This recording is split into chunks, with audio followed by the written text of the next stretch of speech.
Kadaama ebyokusigala eri okufumbirwa baba ye si byaliko era si byayagala.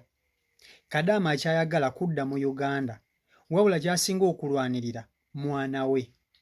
Ebya ssente byonna weebiri bamuzimwa byonna babikola naye omusaayi gwe gusinga okukola ki?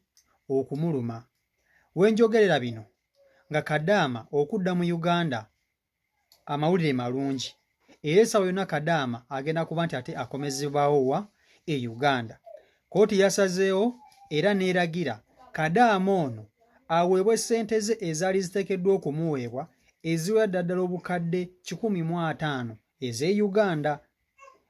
Muze Saudi Riyal simanyi baziba mmeka naye Kadaama ono agenda kuweebwa obukadde 150 ezinaamuyambako kuba nti ate atandika obulamu n'okulabirako omwana oyo. Wabula era amawulire amalala ag'essanyu, Kadaama ono agenda kudda n'omwana we era Kadaama agenda kubakkirizibwa bulungi nnyo okudda e Saudi Arabia. Baba wali bayagala kulaba ku mwana we kirimwetagisa kulinnya ennyonyi ajje mu Uganda alabe ku mwana.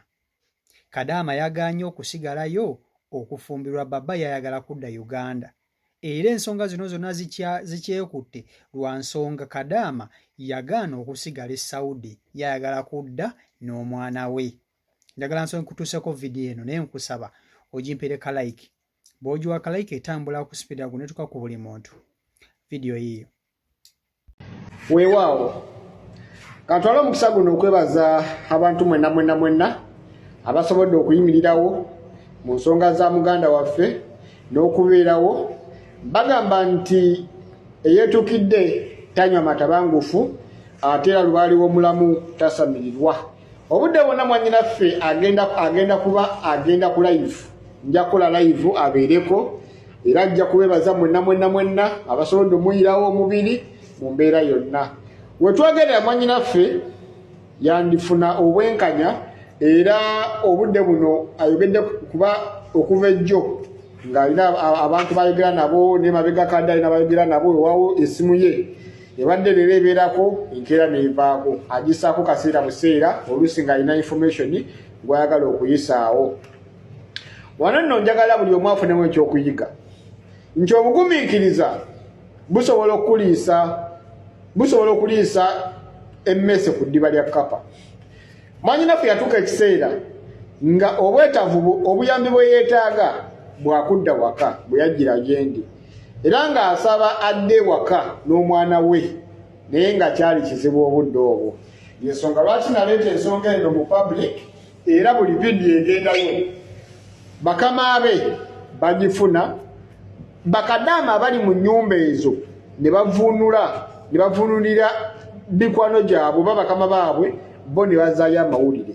Kyamukisa mulungi nti n'abawalabu bennyini akawunti eno kati bagifolowinga okusobola okumanya ensonga zino zituuseewa.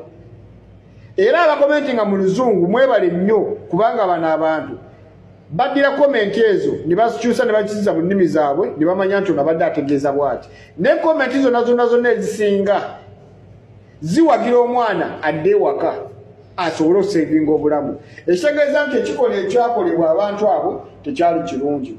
Wabula ne baba naye asaba ajja kuba amiisinga omwana we era nga wano weyabadde asabira afazaali muganda waffe akkirize baba agende ewaabwe alabe abazadde n'omwana gy'ali. Kino nno ate muganda wange nabadde muwaddemu amagezi ne mugamba bwe kiba nga kiriwo ekityo nga bakkiriza baba asabe mu butongole. Okitegeera asabe mu butongole naye nga gwe asooseeyo baba ajja luvannyuma nga ye gwe amwaniriza. Oba okitegeera akuwa ssente opange ofune wantu w'opangisa w'ogenda okubeera oba agula ennyumba w'ogenda okubeera n'omwana wo amanye nti akuwasizza ng'akuwasirizzaawo. Nikesa ayagala okulabako ajja buzi Uganda naye bwe ekyokusigala mu Saudi kyandikubeerera ekizibu. Weyabali nti ne baba naye yatuuse ekiseera n'akiraba nti kituufu nga tasobola kufiirwa mukazi we kubanga agenze kubeera naye ajja sigala amulabirira olw'okuba muganda waffe ono omupya. Kale obudde bonna muganda waffe afuluma n'omwana we. It is confirmed obudde bwonna bwonna afuluma. Wabula alinda bulinzi kooti esembayo kutuula Kadamba bamukwase ssente ze mu bulambirira. Bamuwe documents ezimukkiriza okufuluma. Bamuwe exit emukkiriza okufuluma. Wabula nga era akkirizibwa okudda mu Saudi Arabia. Kubanga emyaka 7 eginaba giweddeko ajja kuba yekennyini yeesalyawo either okusigala nga mufumbo oba nga si mufumbo. Naye obudde buno bagenda mukolera visa ng'eraga nti mutuuze mu Saudi Arabia.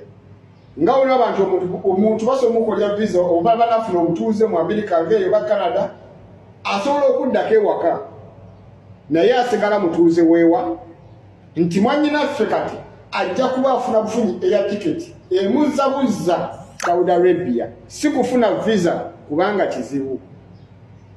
N'omwana era nga password ye esooka ye mwana kitegeeza bagenda mukolera marriage certificate eraga nti mufumbo mu kooti bye bagenda okumukwasa. So mwena baganda bange mwebale kuyiwa omubiri mwebale kulwana mwannyinaffe musiimu yeebazizza era yeebaza buli muntu kinnoomu. Video aziraba comment yazisoma era abeebaza era agamba nti nammwe abakomentinga nga mugamba nti yeeyagalira tekinnakutuukako.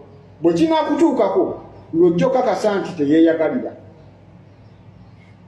nti ye okwagala okuseevinga obulamu bwe yakikola olw'embeera eyo. Kuba yagamba nti ekisi bamulaga ekisi ate nga n'okufuluma kwennyini geeti okufuluma oteekamu fingerprint whereby nti yali agiina naye bagikyusa eyiye ne bagijjako nga talina access eteekamu fingerprint oluvannyuma lw'okubeera nga bazuula nti aliki ali lubuto ayinza otoloka. Kale gwe wonna ali eyo nga naawe oyita mu mbeera efaanaganako bwetyo. Nze nsiiba mbagamba nti okuyiga tekukoma n'okumanya tekuggwaayo. Ne gw'osinga ne gw'ozadde akkubira eŋŋoma n'okola ki? Mwannyinaffe afunye obwenkanya weewaawo tenaafuna documents naye tuli afazaye tuli 60% sure nti agenda kukola ki? Agenda kufuluma n'omwana we. So gwe wenna ali eyo naawe nga wandeetaaze okwezuula okumanya obulamu bwe buyimiridde olina ebikusumbuwa byokola tebitambula bakama bo bayomba bakuvumaavuma balwawo okusasula okola naye nga tebasiima jangu ku namba y'essimu 0779 92 25 41 naawe ali eyo gwe wenna nga olina omuntu oyagenda yakulekawo naye ng'ate akumalidde ebiseera akumalidde obudde naawe jangu ku namba y'essimu 0779 92 25 41 gwalina bizinensi naawe ayagala okweganga ayagala okwesiba gwe omutolosi otambulya wabweru tutwegala abasirikale bakukwate oyagala otambule nga omusirikale newaba kuyiseeko newabazze ng'akuyitako buyisi n'akwata kuli emabega naawe jangu ku namba y'essimu 0779 92 25 41 ensonga zonna buli omu alina ensonga emusumbuwa oba emunyigiriza jangu gyendi tuggusa ensonga kasitojja gye tuli tukwatuza ensonga tugikwata buvumbavumba paka nga ofunye kye weetaaga. Nyongera bajjukiza nti ebirooto okuvunula ebirooto kwa bwereere okukeberebwa kwa ssente obujjanjabi bwa ssente wabula okulambikibwa ensonga singa obanga oyagala kumanya ku nsonga za ggwangwa na nnono naawe nsobola okuyamba nenkulambika ku nsonga ezo ku bwereere wabula nga gwe omuntu olina okufunayo ka data akalaga obusiimo. Mbagala nnyo nga wenna neetaaze jangu ku namba y'essimu 0779 92 25 41 bwekumire ku nsonga tufune updates mulyoke mumanye ki ekigenda